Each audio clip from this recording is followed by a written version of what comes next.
Welcome to Chapter 12 of Juvenile Justice. This chapter is called Dispositional Alternatives, and it covers what happens after a juvenile has been adjudicated delinquent. The adjudicatory hearing determines whether the juvenile committed the act. The dispositional hearing determines what the court will do about it. This is one of the most practically important chapters in the course because it covers the full range of options available to juvenile court judges, from the least restrictive interventions like probation and restorative justice, all the way to secure confinement in a correctional facility. We will examine the research on which of these approaches actually works, the serious problems that characterize juvenile corrections in the United States, and the Supreme Court decisions that have fundamentally reshaped what sentences juvenile offenders can receive. By the end of this lecture, you should have a clear picture of how the dispositional process works and what each major alternative involves, why incarceration often fails to achieve its stated goals, and what the research and the courts say about possible improvements. Please be advised that if you hear squeaking in the background, it is my dogs. I got them new toys that have squeakers, and I'm not 100% sure that my noise canceling software is doing the best work it could to get that canceled out. Let me walk you through the 4 learning objectives for Chapter 12. The first objective asks you to list and describe dispositional alternatives, including probation, restorative justice, foster homes, and treatment centers. We will cover each of these in detail, including their advantages, disadvantages, and the research on their effectiveness. The second objective asks you to discuss juvenile corrections, the dilemmas it creates, and the consequences for youth who are incarcerated. The research on this is sobering. Correctional facilities often make things worse rather than better, and understanding why is essential for anyone working in or studying this field.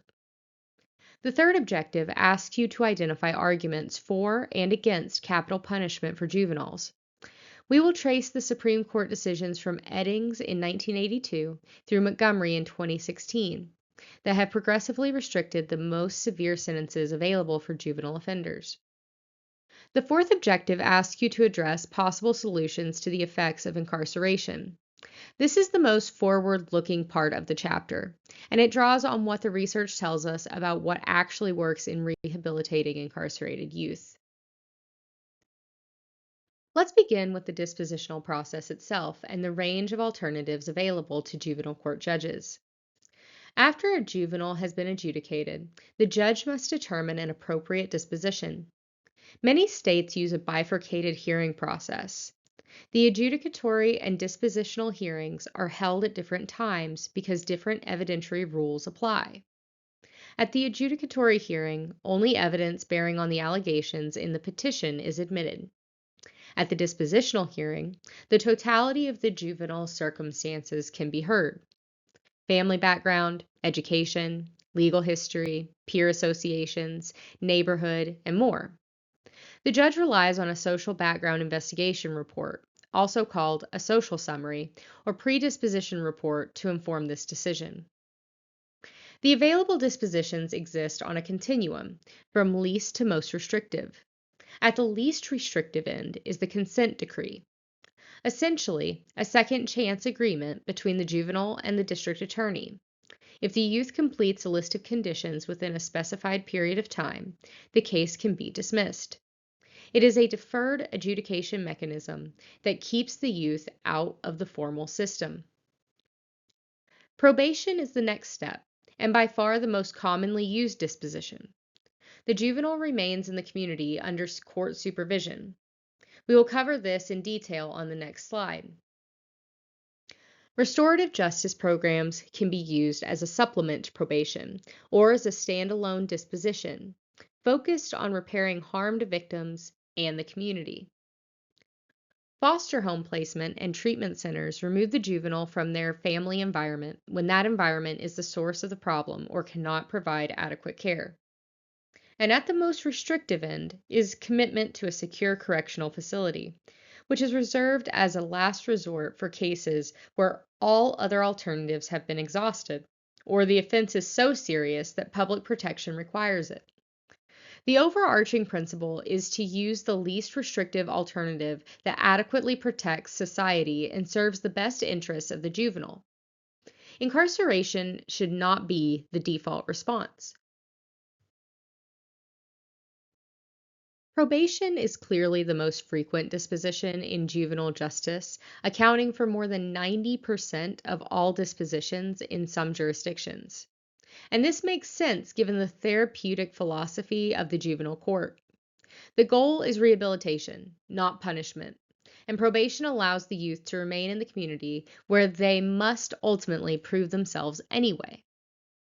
The history of probation goes back to the 14th century, but the founding father of the modern probation system is John Augustus, who in the 1850s attended criminal court hearings in Boston and took selected offenders into his home to help them avoid prison.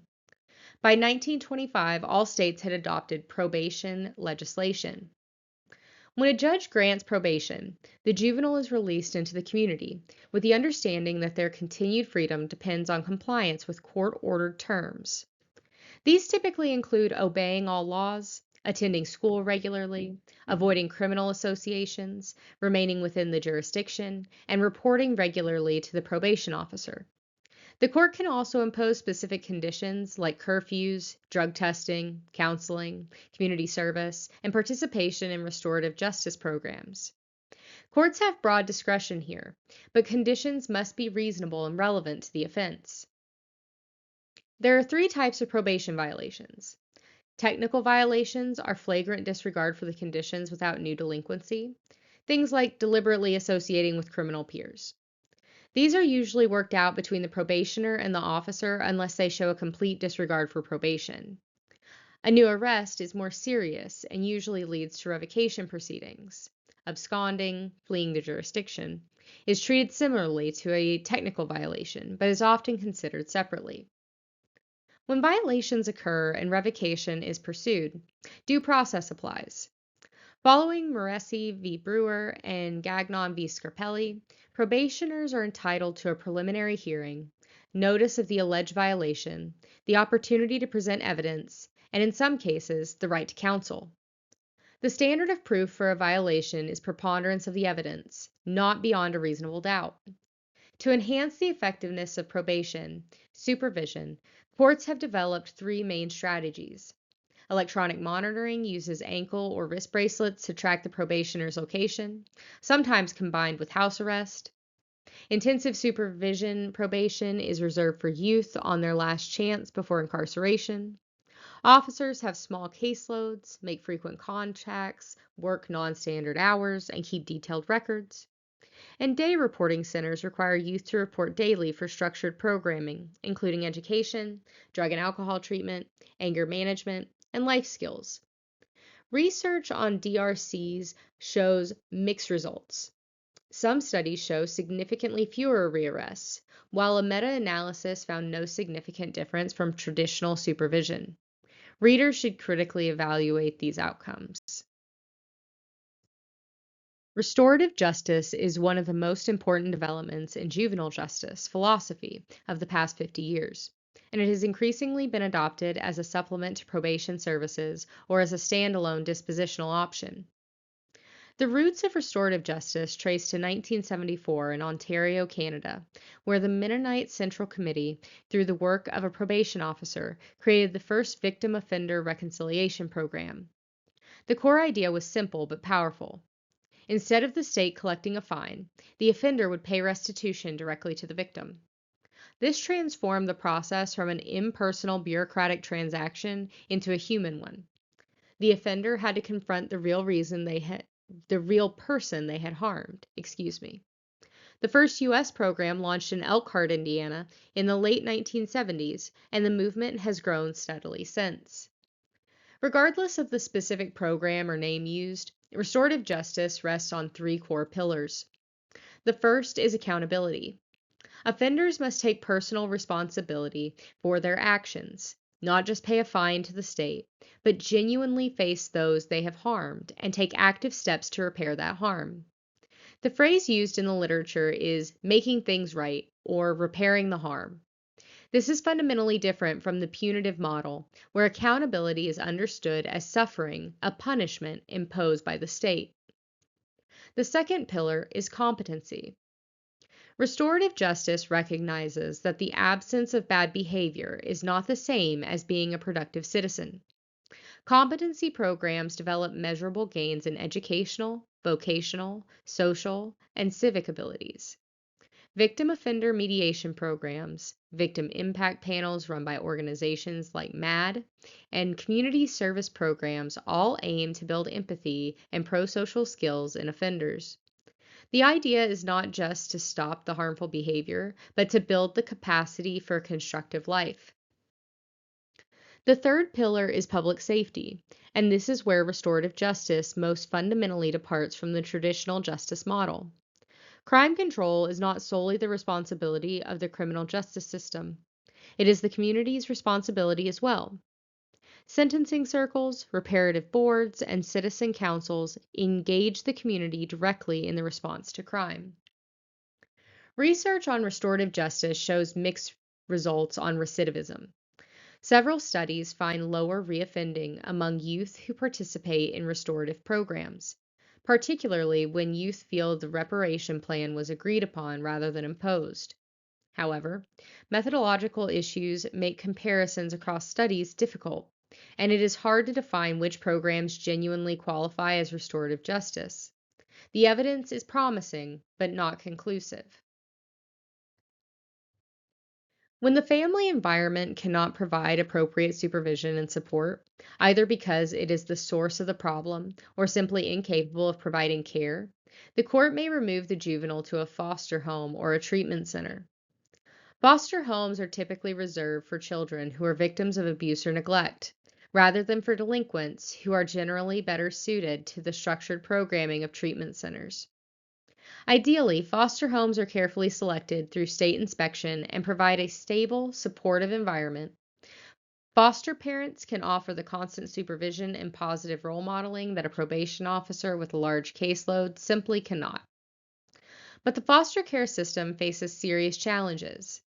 As of 2018, there were approximately 437,283 children in the U.S. foster care system, with the majority living in non-relative foster homes. The demand for qualified foster families far exceeds the supply, particularly for teenagers and children with special needs. Some couples apply for foster parent status primarily for the financial subsidy, and the money the state pays is generally barely adequate to cover the child's food and clothing expenses, let alone represent meaningful income. Careful screening is essential but does not eliminate the risk of placement in unsuitable homes. Treatment centers serve youth who need specialized programming for specific problems: chemical dependency, behavioral or emotional disorders, sexual assault counseling, or recovery from prior abuse and neglect. These facilities use a variety of evidence-based approaches. Boys Town of America, for example, uses small family-oriented cottages focused on behavior modification. Other facilities use positive peer cultural programs, multi-systematic therapy, anger management, conflict resolution, and life skills curricula. Most treatment centers are privately operated under contract with the juvenile court. The key thing to understand about treatment centers is that they represent a last step before commitment to a correctional institution. Successful completion of the treatment program is often the factor that determines whether the youth returns to society or goes to a secure facility. The stakes are incredibly high. Now we turn to the most severe dispositional alternative: commitment to a juvenile correctional facility, and the serious problems that characterize juvenile corrections in the United States. Despite declines over time, there are still more than 48,000 youth in secure facilities on any given day, and the evidence on whether incarceration achieves its stated goal of rehabilitation is deeply discouraging. In 1974, Robert Martinson's comprehensive review of rehabilitation programs concluded that there was pitifully little evidence that any prevailing mode of correctional treatment had an appreciable effect on recidivism. Bernard reached the same conclusion 2 decades later. The first major problem is what the textbook calls the away syndrome. When confronted with a troubled juvenile, our instinct is to ask where we can send them, without genuinely exploring whether alternatives would serve both the youth and society better. The out of sight, out of mind attitude treats the problem as solved once the youth disappears behind institutional walls. But virtually all incarcerated juveniles will eventually be released. If we send them away without preparing them for reintegration, we guarantee they will return, and often in worse shape than when they left. Second, isolation harms reintegration. Research shows recidivism rates of 55 to 75% among juvenile parolees, numbers that have remained fairly stable over decades.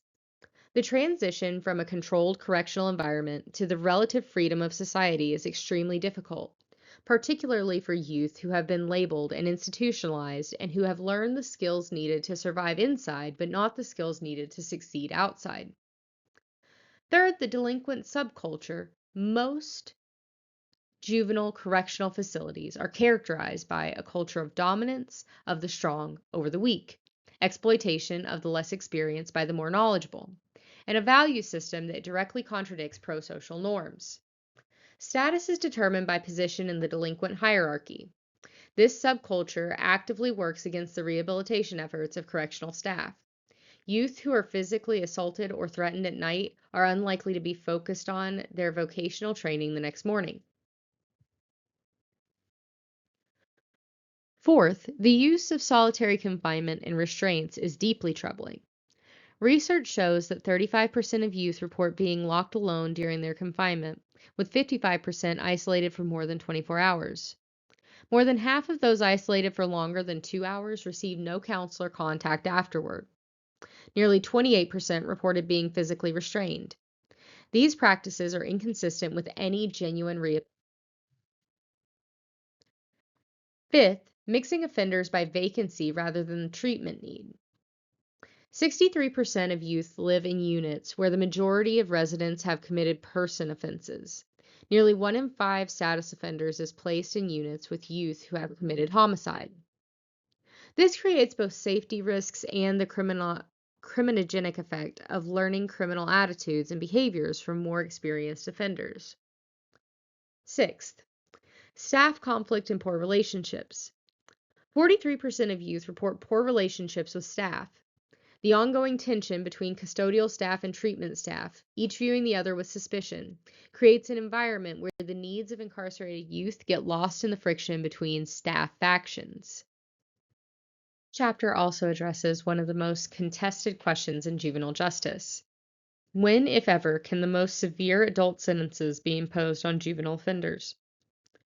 The background here is that when a juvenile is transferred to adult court, they lose the special protections of the juvenile system and face adult sentencing. Historically, this could include life imprisonment without parole and even the death penalty. Over the past 4 decades, the Supreme Court has dramatically restricted what sentences can be imposed on juvenile offenders using the Eighth Amendment's prohibition on cruel and unusual punishment. The story begins in 1982 with Eddings v. Oklahoma. The court did not rule on the constitutionality of the juvenile death penalty itself, but held that a defendant's youth and background are mitigating factors that must be considered at sentencing. Age matters. Courts can't ignore it. In 1988, Thompson v. Oklahoma held that executing someone who was under 16 at the time of the offense violated the 8th and 14th Amendments. 4 justices fully concurred, establishing a partial floor under juvenile executions. Then in 2005, Roper v. Simmons was the landmark. The Supreme Court held that executing anyone who was under 18 at the time of the offense constitutes cruel and unusual punishment. Period. The court relied on the evolving standards of decency that marked the progress of a maturing society, noting both the national consensus against juvenile executions and controversially, to some justices, international norms. At the time of the ruling, 72 juveniles in 12 states were affected. Since 1642, 361 individuals had been executed in the United States for crimes committed as juveniles. In 2010, Graham v. Florida held that sentencing a juvenile to life without parole for a non-homicidal offense is unconstitutional. The court held that states must provide juvenile offenders with some realistic opportunity to obtain release before the end of their term. This was the first time the court extended the Eighth Amendment restriction beyond the death penalty to a broader class of sentences. Miller v. Alabama in 2012 went further, holding that mandatory life without parole sentences for juvenile homicide offenders are unconstitutional. The decision struck down 29 state statutes. Courts must consider youth as a mitigating factor, even in homicide cases. And Montgomery v. Louisiana in 2016 applied the Miller ruling retroactively, meaning that juvenile offenders already serving mandatory life without parole sentences for homicide were entitled to resentencing hearings. The through line in all of these cases is the court's recognition that juveniles are categorically less culpable than adult offenders, more amenable to rehabilitation, and therefore deserve different and less absolute punishment. Given everything we have discussed about the problems of juvenile corrections, what does the research tell us about possible solutions? The first and most important principle is that virtually all incarcerated juveniles will eventually return to society. Correctional programs must be oriented toward that inevitable return, not merely toward maintaining order inside the institution. This means bringing educational and vocational programs in from the outside rather than designing them solely around institutional adjustment. Work release and educational release programs for appropriate youth and halfway houses and pre-release guidance centers for those approaching release are all evidence-based strategies for easing reintegration. Second, we need much better classification and matching of youth to programs. Convenience assignments based on available beds are counterproductive. Youth should be matched to programs based on their behavioral characteristics, maturity levels, and psychological orientations. And different youth types respond to different treatment approaches. Systematic classification is not a guarantee of success, but random assignment virtually guarantees failure. Third, the power of peer group culture in correctional facilities must be addressed directly. Positive peer culture programs that encourage peers to reward appropriate behavior and help each other eliminate inappropriate behavior show promise. But correctional staff must be vigilant about youth who simply learn to play the game when observed. Moving away from large dormitories towards smaller housing units of 2 or 3 carefully screened youth can help prevent the rule of the strongest that characterizes most institutional environments.